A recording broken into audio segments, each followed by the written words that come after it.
حيت انا وخوتي غير نقطه مقارنه بجيش الملك والاتباع ديالو دغيا غيسحقونا، خاصه هما جن كافر وعندهم اكبر واقوى الصحراء وكيستخدموا طلاسم مدمره، وانا وعدت الاب ديالي باللي عمرني غنستخدم شي طلسم او سحر. المهم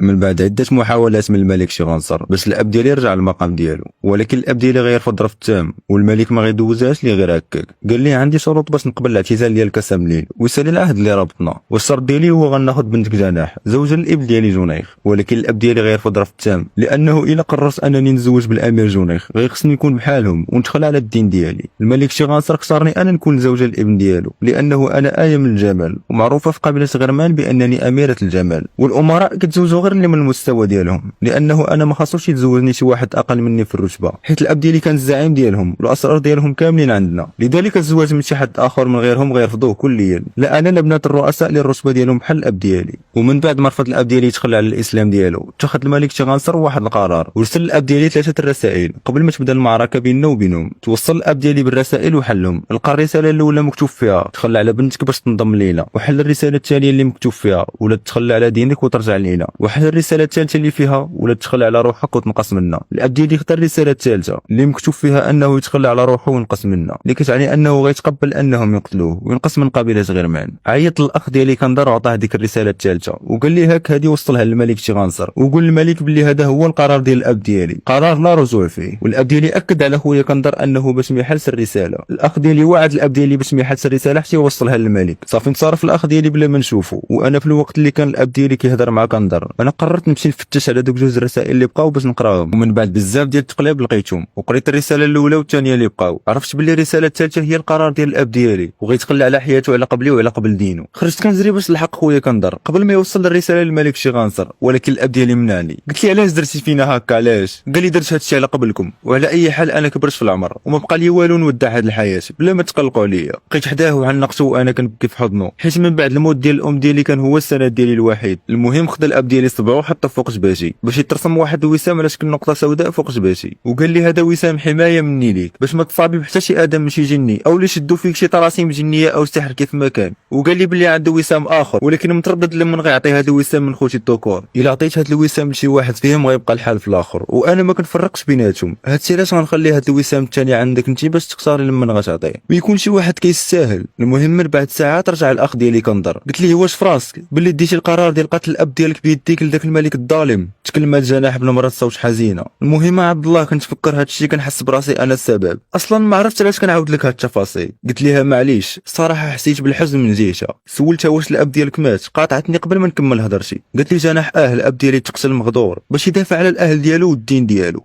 المهم عبد الله انا ما كنتش بغيت ندخلك في هاد التفاصيل كاملين حيت ما عندهم باش ينفعوك. اصلا كل ما كنت تفكر الماضي كتشعل فيا نار الانتقام. كنتسنى غير امتى يجي الوقت المناسب باش نبدا الحرب ديالي مع الملك شيغانسر. خاصني نجمع جيش كبير باش ننتقم منه، حيت انا وخوتي غير نقطه مقارنه بجيش الملك والاتباع ديالو دغيا غيسحقونا، خاصه هما جن كافر وعندهم اكبر واقوى الصحراء وكيستخدموا طلاسم مدمره، وانا وعدت الاب ديالي باللي عمرني غنستخدم شي طلسم او سحر. المهم عبد الله خلينا من هادشي دابا. كما قلت لك قبل انا جيت لهنا باش نعاونك باش تلقى ديك البنت اللي سميتها خفاء. طلقوتنيك وصنت لي مزيان حيت ما غنعاودش لك الهضره جوج مرات. انا غنعاونك ولكن نهار نحتاجك حتى انا ونوقف عليك بغيت نلقاك في جنبي. صافي قلت ليها كنوعدك يا جناح غنعاونك نهار تحتاجيني، وحتى هي بادلتني نفس الوعد. قاطعتها بسؤال فاش غنفعك انا جناح نهار تحتاجيني؟ قالت لي المهم انت وعدتيني هذا هو المهم والباقي عليا. الصراحه ما نكذبش عليكم كنت خايف بزاف ومتاكد باللي غندخل لواحد العالم اللي ما منه خروج، واتخذت واحد القرار اللي ما منه رجوع. المهم قالت لي جناح كمل نعاسك باش ترتاح حيت غدا تابعك طريق اللي طويله. سولتها علامه التعجب باينه على وجهي انا فين غنمشي؟ قالت لي تبع داكشي اللي كنقول لك وما تبقاش تسول بزاف. نعس دابا وخلي الجسد ديالك يرتاح، وانا غنجيك عاوتاني على شكل حلم باش نوريك اش غدير من بعد. من ورا هاد الهضره غبرات جناح بلا ما تقول لي حتى كلمه بحال عمرها كانت جالسه حدايا. صافي تكيت في بلاصتي وبديت كنحاول نعس والو حلف النعاس لا جاني. وصل الصباح بلا ما نغمض عينيا حتى دقيقه واحده.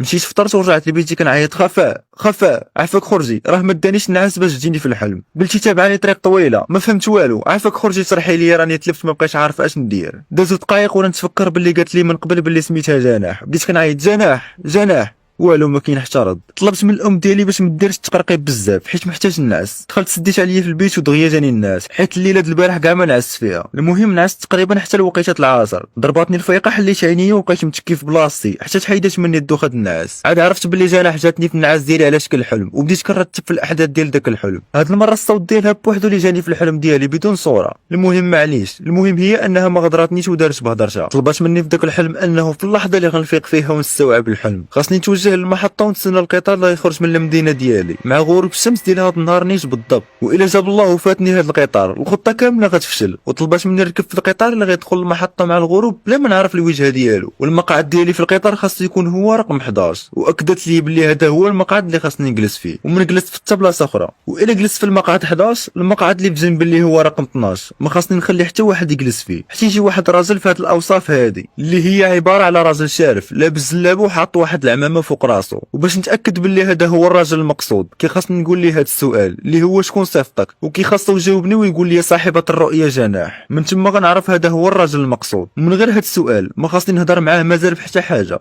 خاصني نجلس جنب الراجل الليله كامله ونحاول ما يدينيش نعاس باش ما يغبرش من قدامي من بعد، حيت الوجهه ديال داك الراجل اللي غادي ليها غتكون هي الوجهه ديالي حتى انا. مني هبط نهبط معاه ونتبعو بلا ما يرد لي البال باللي تابعو، ونبقى غادي موراه حتى يدخل لواحد المقهى ومن تما غادي تسالي المهمه ديال داك الراجل الشارف. وفي المقهى خاصني نجلس نتسنى واحد السيده اللي غتجي وتطلب اكل مسوس، وهذيك هي اللي خاصني نتبعها عاوتاني بلا ما نهضر معاها. خاصني نبقى غادي موراها حتى توقف في واحد الحي اللي غتدخل ليه، ونحسب مع الدخله ديال داك الحي 7 ديال البيبان ونوقف بلا ما نزيد خطوه وحده. هي هذيك البلاصه بالضبط اللي غادي دوز منها خفاء. من بعد ما استوعبت الاحداث اللي قالت لي جناح في الحلم الصراحه كنت متردد بزاف من هذا الشيء. كنقول مع راسي مجرد اداغات احلام، ومره اخرى قلت مع راسي راه ربي الا بغاني ومكتب لي ديك خفاء راه غنوصل ليها بلا هاد جناح. كنت ناوي نتراجع حيت ما كنتش متوقع باللي هاد الحلم غتكون فيه هاد المغامره كامله. سكيت في بلاصتي وشفت في عقارب الساعه اللي وصلت ل5 العشيه. في لحظه واحده جمعت قوتي ونت من بلاصتي وتشجعت، قلت انا غنتبع هاد الطريق هادي عشان نعرف فين مخرجاني، وهاد السفر غنعتبره مغامره ما غنعتبروش اوامر ديال الجنيه جناح. مشيت سلمت على الوالده والاخت والاخ ديالي وبقيت كنشوف فيها وكنقول مع راسي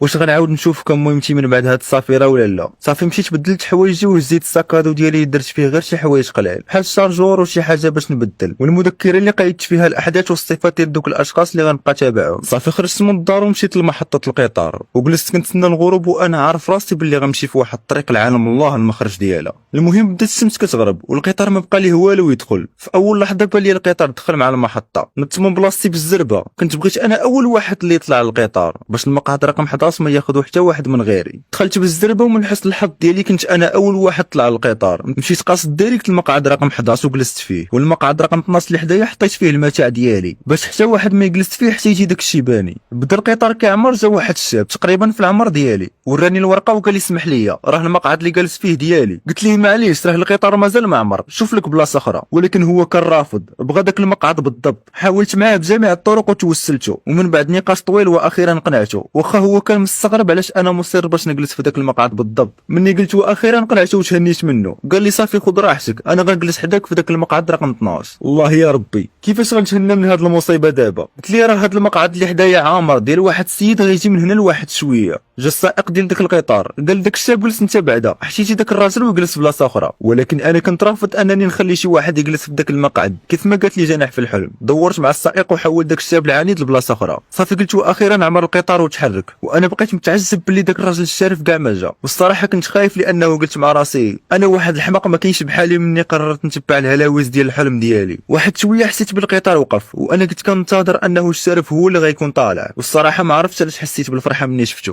كان هو بنفس الوصف اللي وصفته لي جناح. وقفت في بلاصتي باش نطلب منه يجلس حدايا، ولكن هو ما شافش فيا كاع وجا جلس حدايا بحال الا كان عارف بلي داك المقعد كيتسناه. ما ارتحيتش ليه الصراحه، كان الوجه ديالو عبوسي وفيه واحد الريحه الصراحه ما استحملتهاش، خرقاتني. اقرب وصف لهاد الريحه اللي كتفوح منه بحال ريحه الكبريت. كنت بغيت نسولو شي اسئله ولكن تذكرت باللي ممنوع عليا نهضر معاه. بقينا الليل كامل ساكتين والقطار غادي. بدا كيجيني النعاس وعيني كتغمض شويه بشويه، واخا حاولت ما نعسش ولكن النعاس غلب عليا. ومني حليت عيني تفاجأت بالقطار خاوي وانا بوحدي اللي بقيت فيه. يلا كنت غنهبط طلع السائق سولته واش وصلنا، قال لي لا مازال غير هبطوا كاملين. كاين اللي مشى يتعشى وكاين منهم اللي مشى يقضي حاجته ومنهم اللي مشى يحرك رجليه. سولته على الشيباني اللي كان حدايا فين مشى، قال لي ما عرفتش، يلاه بغيت نهبط نقلب عليه هو يسولني السائق. اجي بعد انت كاع ما قلتش لي فين غتهبط. الصراحه انا براسي ما عارفش فين غادي، تجاهلت السؤال ديالو وهبطت كنقلب على الشيباني. عييت ما نقلب عليه ولكن ما لقيت ليه حتى اثر. والله يا ربي استني الناس، الخطه كامله غتفشل لما لقيتش هذا الراجل الشيباني. صافي من بعد تقلب عليه فقدت الامل وطلعت لبلاصتي والقلق باين على وجهي. جلست بلاصتي والركاب كاملين طلعوا. يلاه كان القطار غيتحرك، سمع على شي واحد كيطق على البواب ديال القطار. كان هو نيت داك الشيباني رجع، واخا الصراحه ما خليت فين قلبت عليه بحال الا تحلات الارض وبلعاتو. المهم بقى القطار غادي حتى قرب الفجر. عاد تفكرت بلي جناح طلبات مني باش نسولو، لقيتو ناعس بقيت كنحرك فيه بيدي باش يفيق. شاف فيا بواحد العينين اللي كانوا باللون الحمر وكانوا مضوين بحال شاعل فيهم الزمر، وغوت واحد الغوته بحال شي وحش هايج. كنت غنسمعك من شدة الجهد ديالها ولكن شفت في الركاب كاملين حتى واحد ما دار شي ردة فعل. كنت غير انا بوحدي اللي سمعت داك الغوته. بديت كلي كنترعد من الخوف. عاود شفت فيه لقيتو رجع للهيئه ديالو الاولى. سولتو انا كامل كنرجف شكون صيفطك؟